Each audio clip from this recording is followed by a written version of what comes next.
Hey, what's up, y'all? This is Rodney, and I'm back. And I wanted to come and run my mouth for a quick second. And then I'm going to get off of here because I want to make some tacos. I wanted to make a separate video, which I'm probably going to do it on my second channel, about feeling guilty for spending money on dining out, right? I dine out a lot. Now, I don't want to say dine out because that sounds, some people could say, oh, girl, she going to a steakhouse, right? No, girl. I eat out a lot. I'll say it that way. And sometimes I do feel guilty for eating out as much as I do. And then plus, girl, I'm not rich. I have limited funds, okay? And then it's kind of like, girl, that could be money that you could be saving or money that you could be doing something else with, or again, saving, okay? Because there are things that I want to do. And I think that sometimes you do have to put certain things on the back burner. You have to sacrifice whatever that is, right? And I think for me, I would see a big change financially if I did not eat out so much. Because I eat out a lot. A lot. Girl, like a lot, okay? Like go to the grocery store, spend $200, yes, and then come home and then still go out and get something to eat. Or stop and get something to eat on the way home. Even if it's just like stopping by a burger joint. Even if it's like going to Shake Shack. You know what I'm saying? Even if it's going, like stopping through the drive-thru at McDonald's. Like I just went to the store and spent $200 on groceries, right? Excuse me. I just went to the grocery store and spent $200. And that's like including like, cleaning supplies and detergent and all that stuff, just not food. Because I really don't cook like that to be having a $200 worth of groceries in my house. Even though depending on what you buy, girl, $200 could be nothing. If you go into the store buying lobster and shrimp and steak, you know what I'm saying? Anyways, girl, we're going to talk about that in another video. All right, so listen. We got some people to talk about. First up, let's go ahead and get Miss Yo-Yo out of the way. Please don't get Jada started. This is the title of the article. Please don't get Jada started. Rapper Yo-Yo says the love between her and Tupac surpasses whatever fans believe he shared with Jada Pinkett-Smith. Rapper Yo-Yo has fans in an uproar after claiming she and Tupac shared a truer and deeper love than the slain MC and Jada Pinkett-Smith. The 90s rapper made the assertions that she and Tupac served as great loves to each other as a shocker to fans. I didn't know that either. Yo-Yo, who was once hailed as rapper Ice Cube's protege, opened up about her past with the rapper when speaking with TV and radio personality Jasmine Summers. She says, "We were in love and we loved each other until the day he died." Yo-Yo stated before adding that her relationship had transitioned into something more familial. The homegirl don't play that rapper Tupac briefly dated in the early 90s while touring together. Pac became like a brother to me. We were two people on the road who found each other, fell in love with each other. But as pertains to the Nutty Professor actress, Yo-Yo says the fan narrative of Tupac being in love with Jada Pinkett-Smith simply was not the case. Tupac had a love for Jada, but he had a love for women. She said, downplaying the potential for anything other than platonic affection to have sparked between the two. Anyone he dealt with, he loved. He had many loves. He loved sincerely, and if he gave you a piece of him, this is my first time reading this. And if he gave you a piece of him, you will remember. He probably slept with some of his friends, but we all love him. Online reactions to Yo-Yo's claims were met with annoyance from those who have grown tired of hearing about the more than friends vibe between the Set It Off actress and Tupac. Oh, nah, please don't get Jada started again. She's Windexing the red table as we speak. Jada's going to think of new ways to humiliate Will after she, the healer. Someone after she Hiller this. Girl, okay, girl. Nas, we ain't reading all this, girl. Tupac and Jada Pinkett-Smith history dates back to their high school years while attending a performing arts school in Baltimore. However, the close-knit bond they weaved together from adolescence well into adulthood was shattered when Tupac died in 1996.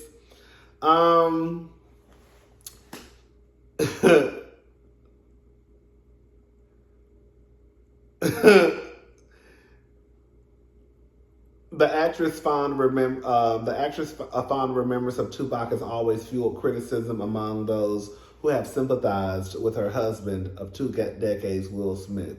She just loved him, and that was the image of perfection, said Smith of his wife's doting over the late rapper during the early days of their relationship. I was deeply, deeply insecure, and I wasn't man enough to handle that relationship. Anyways, girl, what it comes down to me is, girl, I know you're not in these streets trying to fight over no man that's dead. Now, girl, I know that people love Tupac. Tupac was fine, okay? But, girl, Tupac has been dead, what they said, since 96? Girl, I remember one time my aunt, may she rest in peace, she passed away due to breast cancer. I still remember the day that Tupac died. My aunt was in the living room cutting some potatoes for my grandmother. I don't know if my grandmother was cooking, we old school, girl. Like, we used to make, like, my grandmother my mama too, whenever they made French fries, they would get a potato and cut the potato and then cut it in pieces like a French fry. That's how we always ate French fries. I remember when I first came to college and I was and I got my first apartment, girl, I would be cutting potatoes because that's what, my mom and them used to do, girl. We never bought, bags of French fries. You get a potato, cut the potato, peel the potato, cut it. Anyways, I forgot what she was cutting the potatoes. I don't know if she was cutting it for potato salad or French fries. I just remember, girl, MTV had announced that Tupac had been murdered, and girl, I remember my aunt she put the potatoes down and got the hollering and screaming and crying. And I remember my grandmother you better not get no blood in my goddamn potatoes.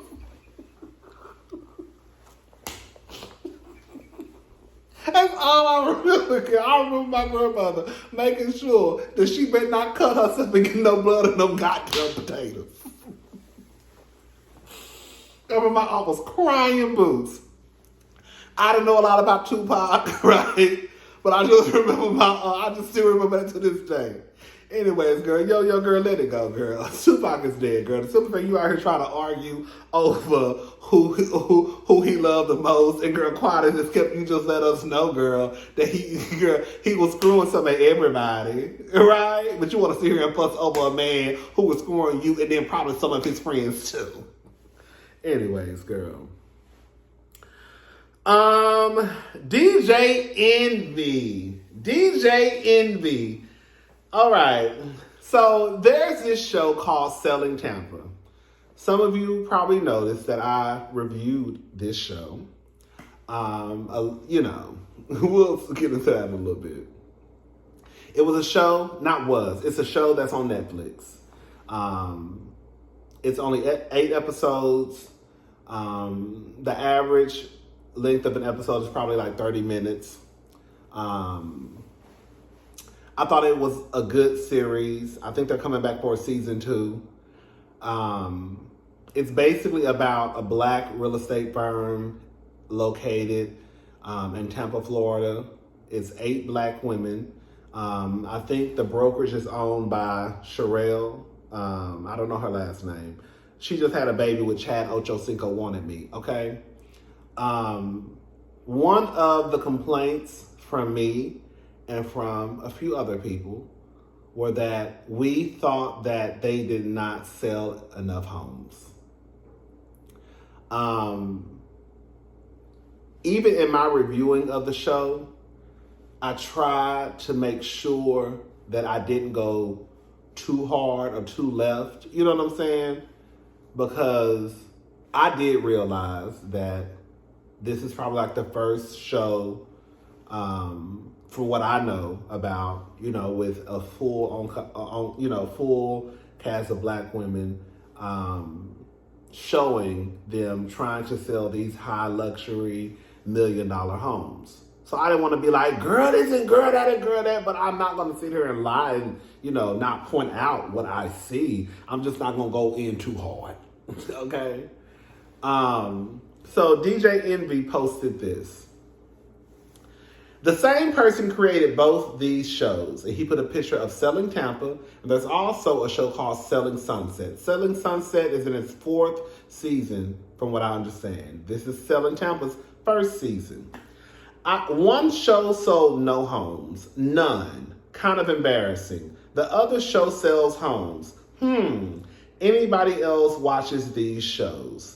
Selling Tampa responded and said, maybe you didn't watch it all the way through. They definitely sold homes. Now, let me just say this. From what I can remember, they sold, no tea, no shade, 2 homes. I guess the first home they sold, and maybe I missed it because I was scratching my ass, or I don't know, in the restroom. I think it was Rena. And then the second home they sold was a $7.5 million home that they sold to that couple in Miami. But other than that, they did technically, I guess, sell 2 homes. But other than that, out of 8 episodes, the rest of it was just them showing us these homes.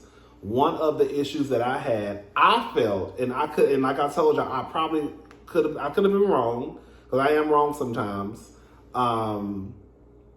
That I thought the way that it was marketed was like this black, real estate firm who sells these high luxury homes. Some of you said that it wasn't that way. It was about a black real estate firm who was trying to, break into this high luxury, real estate and sell, of course, these $1 million homes.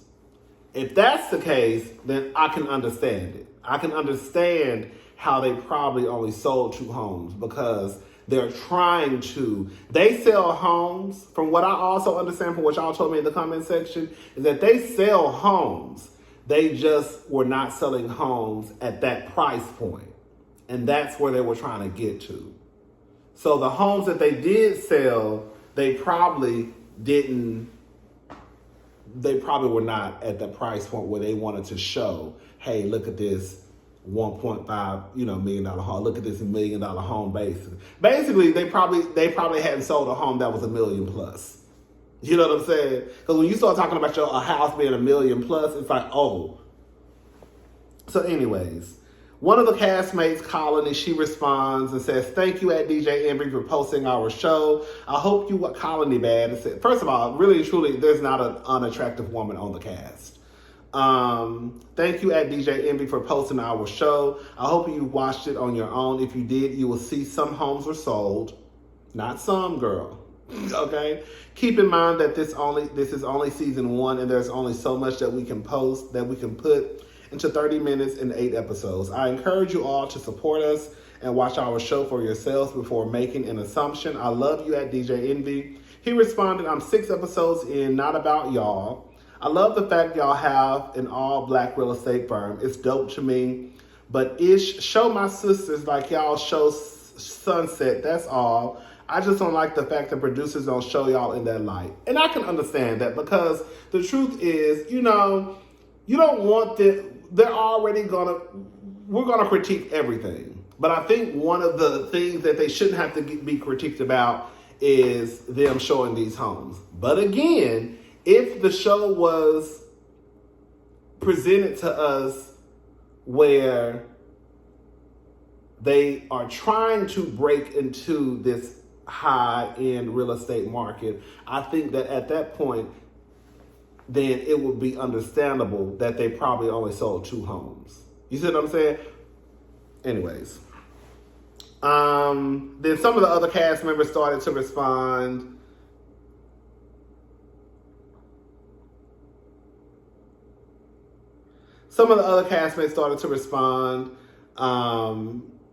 Basically defending their show, which I understand. And then 50 Cent, he got in on it. 50 Cent's get on my nerves.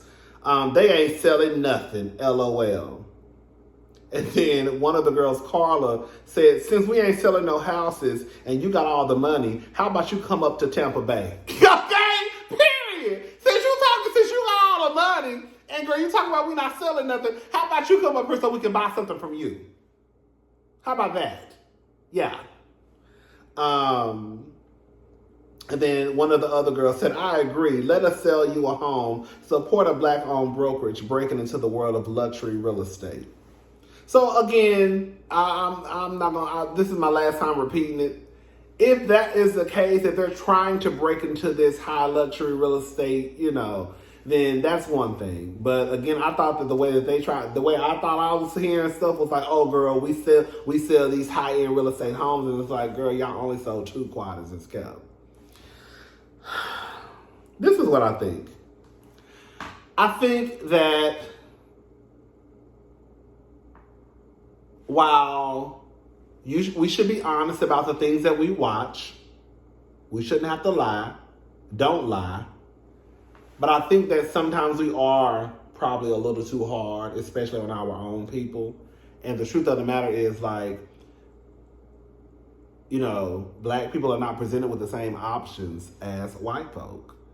And I think that even in this situation with these black women trying to sell these homes, like, I really could have, I was really watching what I said, because I didn't want to be one of those people who, and my platform ain't even big. I mean, I'm grateful and thankful for my platform, but what I'm saying is, compared to other people who have these big platforms, like the 50 Cents of the world and the DJ Envy's, and even like the YouTubers who have big platforms, you just want to be careful about what you put out there, because you don't want to come down too hard on these women when they're just trying.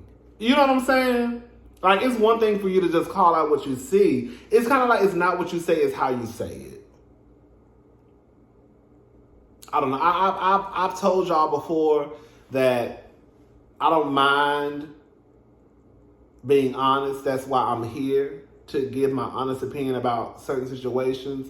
However, I do purposely, intentionally, and will always watch what I say when it does come to black women. And that's like not me trying to blow smoke up no black woman's ass or nothing like that.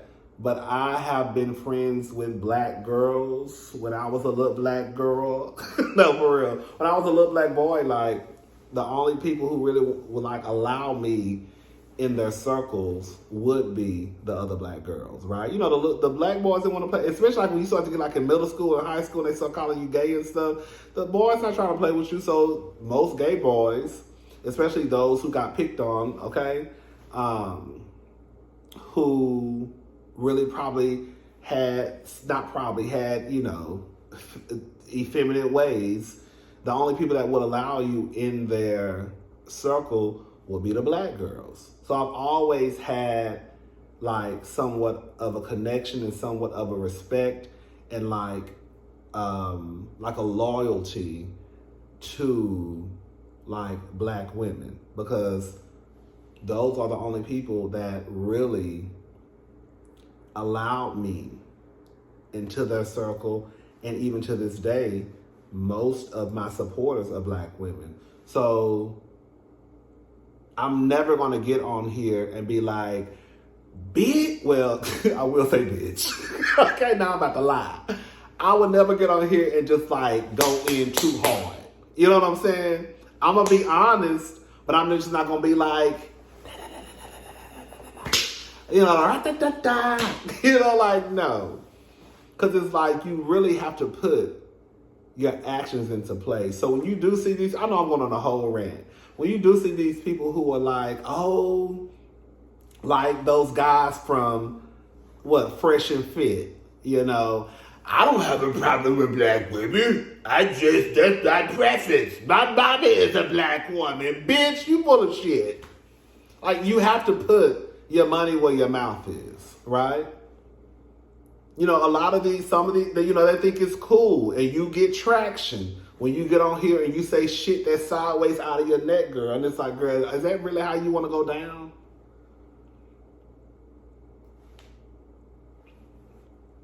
So when I say Like, girl, my mama black, my sister black, my niece is black, my grandmother black, my friends black. I've been, girl, since I was a little boy.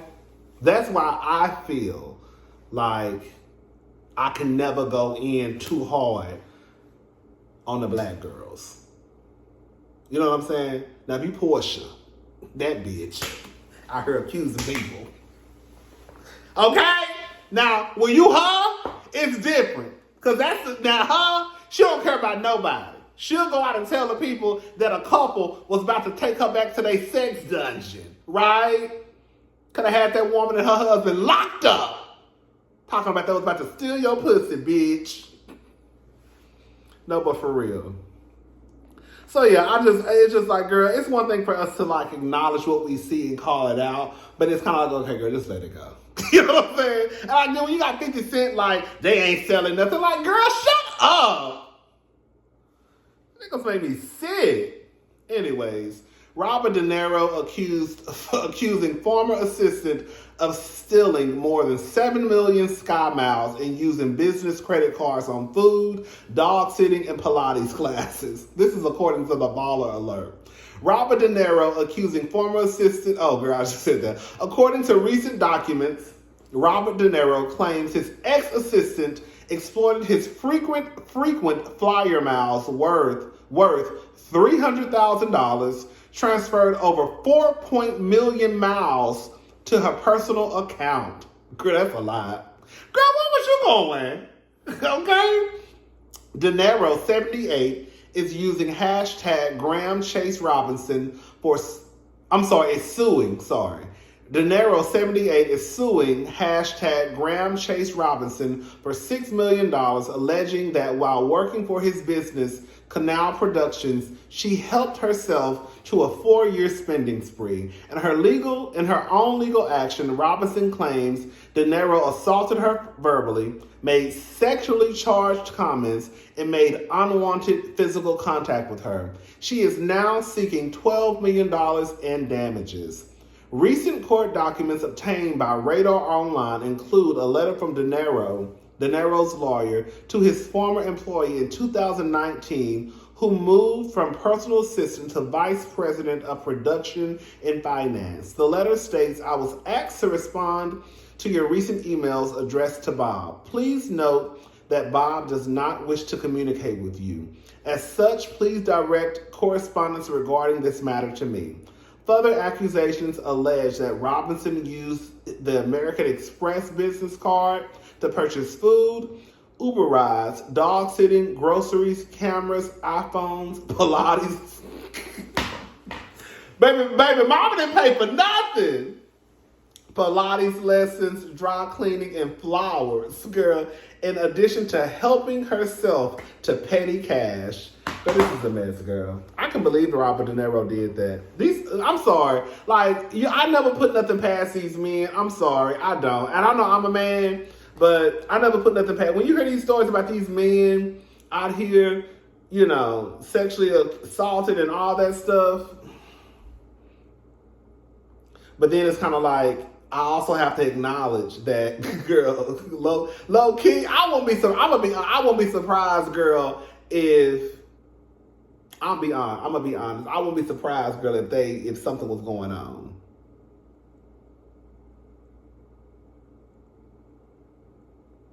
Cause that bitch probably was doing all that shit that he claimed she was doing.